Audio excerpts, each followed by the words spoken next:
一般人以為我自己一世人都冇犯過罪做壞事啊，有愛心，都有做過好事啊，會上天堂嘅。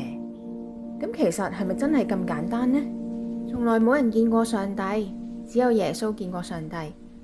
佢係喺天上降生落嚟，係上帝賜俾世人嘅救主基督。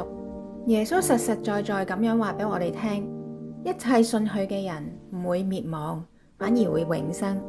喺上帝嘅國入邊係分開滅亡同永生。咁滅亡係乜嘢呢？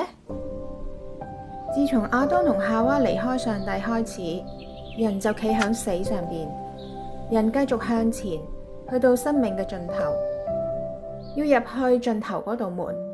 相信基督跟隨耶穌嘅人會俾天使接走，去到耶穌嗰度活着；而唔相信基督耶穌嘅人，佢哋仍然企喺死上邊繼續向前行。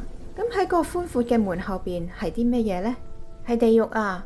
嗰度嘅蟲係唔會死，火係唔會熄，嗰度有深圈限定，分隔咗呢啲滅亡嘅人，唔可以去到耶穌永生嗰邊，喺嗰度等候上帝嘅審判。所以即使唔想要永生，呢啲人離開身體之後，唔係會消失，而係進入地獄，漫長咁樣等待，直到審判嗰一日，個名冇喺生命冊上邊，就掟佢哋入去硫磺嘅火湖入邊，喺嗰度哀哭切齒，第二次死。試諗下，如果人可以靠自己嘅能力做好事去天堂，咁點解天父要差耶穌嚟地球釘十字架呢？唔單止被釘嘅雙手同雙腳流好多血，耶穌成身都傷晒，頭上邊有荊棘編成冠冕嘅傷口，身體被羅馬士兵鞭打好深嘅傷口，呢啲傷口都要佢流盡身體入邊每一滴血去救贖人。人可以堅持話地球係平㗎，直到我喺太空見到地球係圓，我先會信。呢啲係小事。但如果人堅持話生命嘅盡頭見到嗰道寬闊嘅門之後係地獄，我先至會相信耶穌基督，咁就大鑊啦，已經太遲啦。